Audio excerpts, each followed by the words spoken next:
Jasprit Bumrah modern cricket का एक ऐसा बॉलर जिसके बड़े बड़े बैटर्स को भी डरावने ख्वाब आते हैं, और ऐसा हो भी क्यों नहीं, क्योंकि वसीम अकरम जैसे ग्रेटेस्ट बॉलर का भी बुमराह को लेकर ये कहना है। The way he is performing, the control, the pace, the variations, he's just a complete bowler. लेकिन क्रिकेट की दुनिया में हर तरफ बुमराह की गूंज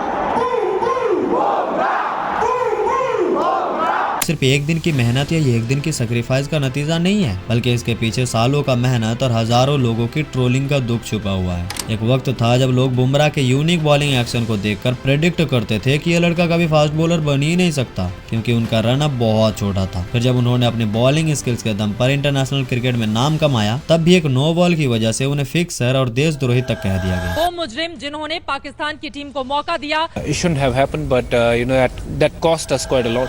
ये वही नो बॉल था जिसकी वजह से भारत को चैंपियंस ट्रॉफी का फाइनल हारना पड़ा था। जिसके बाद जहां पाकिस्तानी मीडिया और उनके फैंस के बीच खुशी का लहर थी, तो वही इंडिया में विराट कोहली को एक बेकार captain wicket on the no ball. I think it's a pleasant moment in the match. Can no ball be pleasant for me?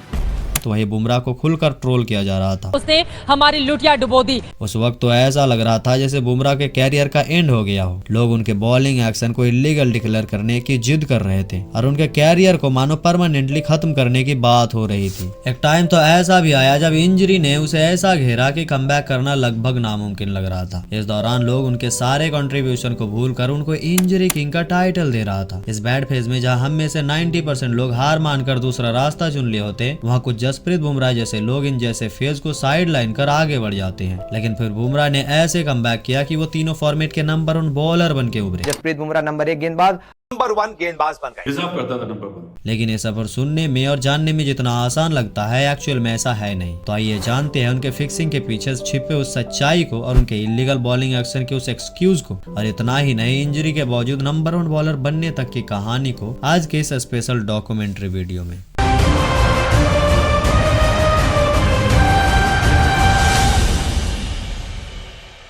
साल था 1993 और दिन था 6 दिसंबर, जब गुजरात के अहमदाबाद में इंडियन क्रिकेट के एक महान बॉलर जसप्रीत बुमराह का जन्म हुआ। लेकिन बुमराह का कैरियर हमेशा संघर्ष से भरा रहा है। जब वो 5 साल के थे तब उनके पिता का निधन हो गया था। ऐसे कठिन परिस्थितियों में उनकी मां घर चलाने के लिए 16 से 18 घंटे काम करती थी। जैसे जैसे बुमराह बड़े हुए, उन्हें क्रिकेट का शौक चढ़ने लगा। जब उन्होंने एकेडमी ज्वाइन करने की बात की तो उनकी मां ने उन्हें साफ मना कर दिया, क्योंकि उन्हें पता था कि जहाँ इंडियन टीम में हमेशा से ही बैट्समैन का स्वर्ग रहा है, वहाँ अपने बॉलिंग के दम पर आगे बढ़ना काफी मुश्किल है। उस पॉइंट ऑफ टाइम में बुमराह के बॉलिंग एक्शन को देखकर कहा जा रहा था कि वो फास्ट बॉलर नहीं बन सकता, क्योंकि ये उनका अनऑर्थोडॉक्स बॉलिंग एक्शन जिसमें इंजरी होने के चांसेस बहुत ज्यादा है, तो वही उनका बॉलिंग रन भी बहुत छोटा है। और ठीक यही चीज आगे चलकर बुमराह के लिए बहुत बड़ी परेशानी बनने वाला था। आईपीएल 2013 में मुंबई इंडियंस ने जसप्रीत बुमराह को उनके बेस्ट प्राइस 10 लाख में अपने टीम में शामिल किया। उनका आईपीएल डेब्यू आरसीबी के खिलाफ हुआ, जिसमें बुमराह ने अपना आईपीएल कैरियर का पहला विकेट विराट कोहली का लिया था।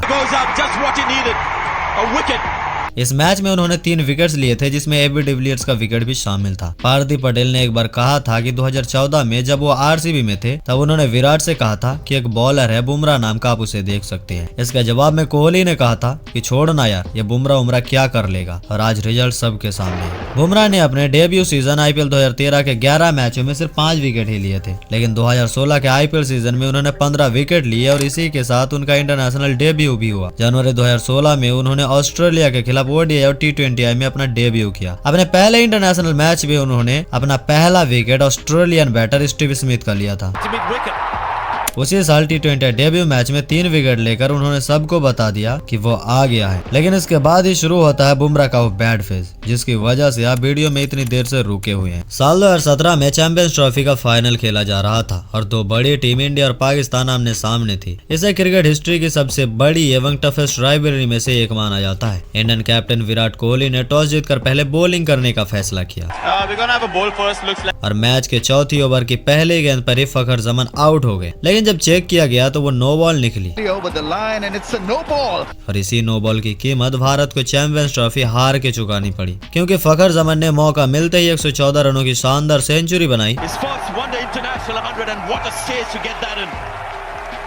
जिसके दम पर पाकिस्तान ने 339 रनों का विशाल स्कोर खड़ा कर दिया। इसका मुकाबले में इंडिया की चेज करते हुए शुरुआत काफी खराब रही। मोहम्मद आमिर ने इंडियन टॉप ऑर्डर की कमर तोड़ के रख दी। सिर्फ 33 रनों के अंदर ही रोहित, विराट और धवन पवेलियन लौट चुके थे। इंडियन मिडिल ऑर्डर भी कुछ खास नहीं कर सका और 13 ओवर खत्म होते होते युवराज और MS धोनी जैसे एक्सपीरियंस प्लेयर भी आउट होकर पवेलियन लौट चुके थे और अब सारा प्रेशर इंडियन लोअर ऑर्डर पे खड़ी थी। आखिर में हार्दिक पांड्या की अग्रेसिव बैटिंग अप्रोच ने मैच को एक बार के लिए इंडिया के पक्ष में मोड़ दिया था, लेकिन जडेजा की गलती ने पूरा मोमेंटम खत्म कर दिया। हार्दिक पांड्या रन आउट हो गए। एक बड़े कमबैक की जो उम्मीद बची थी वो भी खत्म हो गई। इंडिया सिर्फ 158 रनों पर ऑल आउट हो गया और पाकिस्तान ने 180 रनों के बड़े मार्जिन से ट्रॉफी जीत ली। इस फाइनल मैच के बाद इंडियन फैंस और मीडिया काफी नाराज हो गए और प्लेयर्स को ट्रोल करना शुरू कर दिया। सबसे ज्यादा ट्रोलिंग जसप्रीत बुमराह को झेलनी पड़ी थी और उसे उस नो बॉल के लिए गुनहगार ठहराया गया था। कुछ लोगों ने उन्हें देशद्रोही तो कुछ लोगों ने फिक्सर कहा और इतना ही नहीं, जयपुर पुलिस ने तो रोड साइड पर बुमराह के उस नो बॉल की बड़ी सी पोस्टर भी लगा दिया था। लेकिन एक यंग प्लेयर जिसने सिर्फ 1 साल पहले ही अपना इंटरनेशनल डेब्यू किया था, उसे इस तरह से ट्रोल करना सही नहीं था। उस पर इतनी बड़ी हार का सारा इल्जाम डालना ये गलत था। सच बताए तो उस मैच में कई प्लेयर्स ने अपना रोल सही से नहीं निभाया था। टॉप ऑर्डर से रन्स नहीं बने थे, मिडिल ऑर्डर और लोअर ऑर्डर भी फेल रहे थे और जडेजा के उस रन आउट ने तो मानो फाइनल हमसे छीन ही लिया था। उस दिन हार्दिक की बैटिंग ने क्रिकेट दुनिया को एक नए स्टार का एहसास करवाया, लेकिन जडेजा के रन आउट के कारण वो ब्रिलियंस अधूरी रह गई। हो सकता था कि मैच का रिजल्ट अलग हो, लेकिन उस दिन पाकिस्तान टीम की बेहतरीन परफॉर्मेंस की वजह से उन्होंने हमसे ट्रॉफी जीत ली। कहते हैं ना कि जहाँ एक सामान्य इंसान हार मानकर दूसरा रास्ता चुन लेते हैं तो वही एक महान इंसान उन सारे चुनौतियों को साइड लाइन कर आगे बढ़ जाते हैं। जस्सी ने भी ऐसा ही किया। उन्होंने अपनी बॉलिंग लाइनअप में इस कदर सुधार लाया कि बड़े बड़े बैटर्स भी उनके सामने घुटने टेक देते थे और इनके इसी घातक बॉलिंग लाइनअप की वजह से पहले BGT, फिर एशिया कप, फिर मुंबई को 5 ट्रॉफी जिताने में अहम योगदान दिया और उनके ऐसे गेंदबाजी की वजह से भारत न ही सिर्फ 2019 वर्ल्ड कप सेमीफाइनल तक पहुंची, बल्कि इंडियन बॉलिंग लाइनअप की तो परिभाषा ही चेंज कर दिया। लेकिन कहते हैं ना कि हर प्लेयर के जीवन में उतार चढ़ाव आते रहते हैं, इसी तरह 2022 बुमराह के लिए एक चुनौतीपूर्ण साल साबित रहा। इस साल उन्होंने केवल 3 अंतर्राष्ट्रीय T20 मैचेस खेले और 25 T20 मुकाबले तो उसने सिर्फ मिस ही किया था और इस दौरान फिर सोशल मीडिया पर उनका वो ट्रोलिंग फिर से शुरू हो गया। लोग उन्हें इंजरी किंग और IPL प्लेयर जैसे नामों से बुलाने लगे। कुछ ने उन्हें लालची तो कुछ ने अंबानी प्लेयर बताया और इस दौरान लोग बुमराह के कंट्रीब्यूशन को भूल चुके थे। इस दौरान उनकी टीम में ना होने का कमी टीम में साफ दिख रहा था, क्योंकि भारत पहले 2022 एशिया कप हारी, फिर T20 वर्ल्ड कप सेमीफाइनल में इंग्लैंड से 10 विकेटों से हारा और पूरी इंडियन फैंस बुमराह के उस कमी को साफ साफ महसूस कर पा रहा था। फैंस के लिए सबसे बड़ा चिंता यह था कि अगर बुमराह फिट नहीं हुए तो 2023 वर्ल्ड कप भी हमारे लिए अधूरा रह जाएगा। जस्सी ने अपने बैक इंजरी से उबर कर अगस्त 2023 में आयरलैंड टूर पर T20 सीरीज के लिए वापसी की। सितंबर 2022 में चोट लगने के बाद वो लगभग 1 साल तक क्रिकेट से बाहर रहे, लेकिन वापसी के बाद बुमराह का परफॉर्मेंस तीनों फॉर्मेट में नेक्स्ट लेवल का रहा। 2023 में की गई बुमराह के उस बॉलिंग कंट्रीब्यूशन को शायद कुछ लोग सामी और विराट के उन सेंचुरी की वजह से भूल गए हैं, लेकिन बुमराह के उस नई गेंद के साथ की गई बॉलिंग ने ऑपोजिशन को लिटरली क्लूलेस कर दिया था। उनके टाइट लाइन और डेडली स्विंग की वजह से पीछे से सामी और सिराज को विकेट लेने में काफी आसानी होती थी। उस टूर्नामेंट में बुमराह अपनी पीक फॉर्म पे थे। उनकी बॉलिंग ने हर फॉर्मेट में एक अलग ही इम्पैक्ट छोड़ा। वर्ल्ड कप में 20 विकेट के साथ वो 4th हाईएस्ट विकेट टेकर बने। एक टाइम था जब उनकी नो बॉल कंट्रोवर्सी और इंजरी को लेकर लोग उन्हें ट्रोल करते थे, लेकिन आज वही हेटर्स बिल में छुपकर उनके लिए तालियां बजा रहे थे। हालांकि मेरा किसी भी प्लेयर से कोई पर्सनल दुश्मनी नहीं है, लेकिन मेरा ये मानना है कि बुमराह को वर्ल्ड कप में उतना क्रेडिट और उतना नाम नहीं मिला जितना उन्हें मिलना चाहिए था। शामी के सेंसेशनल बॉलिंग के पीछे कहीं ना कहीं बुमराह को ओवरशैडो कर दिया गया। क्रिकेट की दुनिया में जहां ज्यादातर अटेंशन बैटर को मिलता है, वहां बुमराह जैसे बॉलर को भी एवरेज की तरह ही देखा गया। लेकिन फिर यही से शुरू होता है बुमराह का वो ऐतिहासिक कारनामे। 2024 IPL में जसप्रीत बुमराह की बॉलिंग को तभी हाईलाइट किया गया जब उन्होंने अपने स्पेशल बॉलिंग स्किल से हर किसी को इम्प्रेस किया। इस सीजन को IPL हिस्ट्री का सबसे एग्रेसिव और बोल्ड सीजन माना जाता है, क्योंकि यहाँ हर एक बॉलर का इकॉनमी रेट लगभग 12 से 13 का था।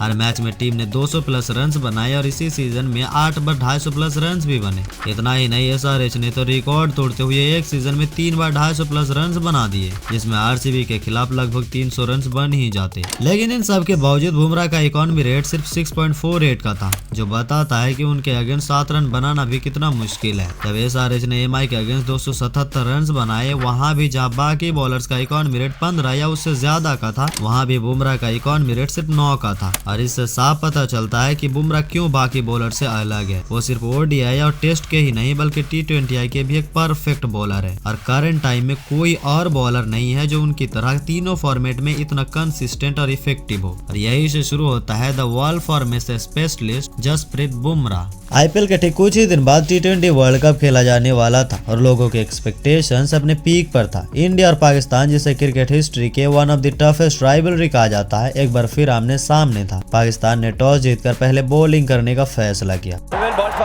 इंडियन टीम की शुरुआत काफी अच्छी रही, लेकिन फिर 2019 वर्ल्ड कप सेमीफाइनल की तरह बारिश ने पूरा मैच को ही बदल दिया। बारिश के बाद रोहित और विराट जो टीम के सबसे एक्सपीरियंस प्लेयर थे, जल्दी पवेलियन लौट गए। ऋषभ पंत और अक्षर पटेल ने मिलकर कुछ हद तक इनिंग को संभाला और सिचुएशंस को मेंटेन करके रखा, लेकिन अक्षर भी पवेलियन लौट गया और इसके बाद इंडियन टीम ताश के पत्तों की तरफ बिखर गए और सिर्फ 119 रनों पर ही ऑल आउट हो गए। ऐसा स्कोर देख पाकिस्तान का कॉन्फिडेंट हाई था, क्योंकि उन्हें पता था कि T20I में 120 का टारगेट आसानी से चेज किया जा सकता है, लेकिन शायद वो भूल चुके थे कि पंगा अपने बाप से नहीं लेते। पाकिस्तान ने शुरुआत अच्छी की, सिर्फ 4 ओवर में ही 26 रन बना लिए थे और मैच उनके कंट्रोल में लग रहा था, लेकिन 5th ओवर में जसप्रीत बुमराह ने एक बार फिर बाबर आजम को आउट कर दिया और यही मानो मैच का टर्निंग पॉइंट बन गया हो। इसके बाद भी मैच पाकिस्तान के फेवर में दिख रहा था। 14 ओवर के बाद उनका स्कोर 80 रनों पर 4 था और उन्हें 36 बॉल पे सिर्फ 40 रनों की दरकार थी। सबसे बड़ी चिंता यह थी कि मोहम्मद रिजवान अभी भी क्रीज पर थे। 15वें ओवर में जस्सी को फिर से लाया गया और आते ही रिजवान बोल्ड और यही मानो मैच का टर्निंग पॉइंट बन गया। जहां पहले लग रहा था कि इंडिया हार रही है, अब मैच उनकी तरफ पलट चुका था। पाकिस्तान की पूरी टीम सिर्फ 113 रनों पर ही ऑल आउट हो गया और इंडिया ने ये मैच 6 रनों से जीत लिया। जसप्रीत बुमराह जिसने 3.5 के इकॉनमी रेट पर बॉलिंग करते हुए 3 विकेट लिए और सिर्फ 14 रन दिए और उन्हें मैन ऑफ द मैच भी डिक्लेयर कर दिया गया। और ये मैच नहीं, एक हिस्टोरिक राइवलरी का एक और धमाकेदार चैप्टर बन गया। लेकिन खेल अभी भी खत्म नहीं हुआ था। उनके ऊपर जो एलिगेंस लगाए गए थे वो अभी तक नहीं मिटे थे और उन सारे एलिगेंस को मिटाने का सिर्फ एक ही रास्ता था और वो था ICC ट्रॉफी जीतना। फाइनल में थी 2 बड़ी team, India versus south Africa, या यूं कहे कि 2 सबसे बड़ी चोकर टीम आमने सामने थी। जहां इंडिया ने पिछले कई सालों से एक भी ICC ट्रॉफी नहीं जीती थी, वही साउथ अफ्रीका जो हर बार नॉकआउट में जाके चोक कर देती थी। मोमेंट ये था कि आज डिसाइड होने वाला था कि कौन सबसे बड़ा चोकर है। इंडिया ने पहले बैटिंग करते हुए काफी अच्छी शुरुआत की, सिर्फ 9 गेंदों में ही 23 रन बना दिए थे कि तभी अगली बॉल पर रोहित शर्मा आउट हो गए। इसके तुरंत बाद ही ऋषभ पंत भी आउट हो गए, लेकिन हर बार की तरह इस बार भी विराट और अक्षर ने मिलकर सिचुएशंस को संभाल कर रखा। जहां विराट संभल कर खेल रहे थे तो वही अक्षर एक अग्रेसिव मूड में था जो विराट पर प्रेशर क्रिएट होने से रोक रहा था।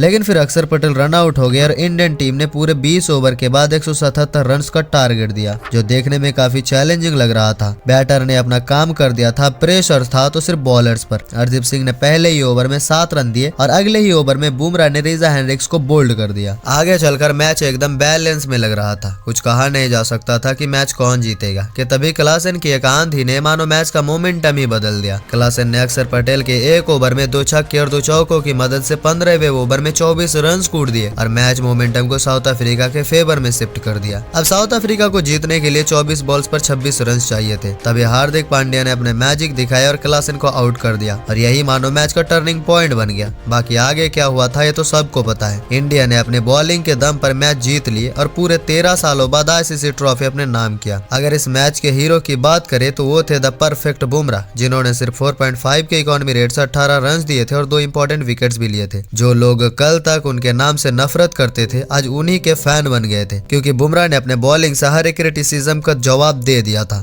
जो लोग उनके नाम को फिक्सर कह के बदनाम करते थे आज वही लोग बिल में छुप कर उनके लिए तालियां बजा रहे थे। लेकिन एक सवाल ये बनता है कि क्या बुमराह जैसा फास्ट बॉलर इंडियन टीम को कभी दोबारा मिल पाएगा? क्योंकि बुमराह ने आज के मॉडर्न क्रिकेट में जो भी हासिल किया है अपने मेहनत और डेडिकेशन के दम पे हासिल किया है। और ऐसा फास्ट बॉलर सिर्फ सदियों में एक बार आते हैं जो बनाए नहीं जाते बल्कि कुदरती बने होते हैं। लेकिन आपका बुमराह पे क्या कहना है कमेंट सेक्शन में जरूर बताइएगा। मिलते हैं अगले वीडियो में।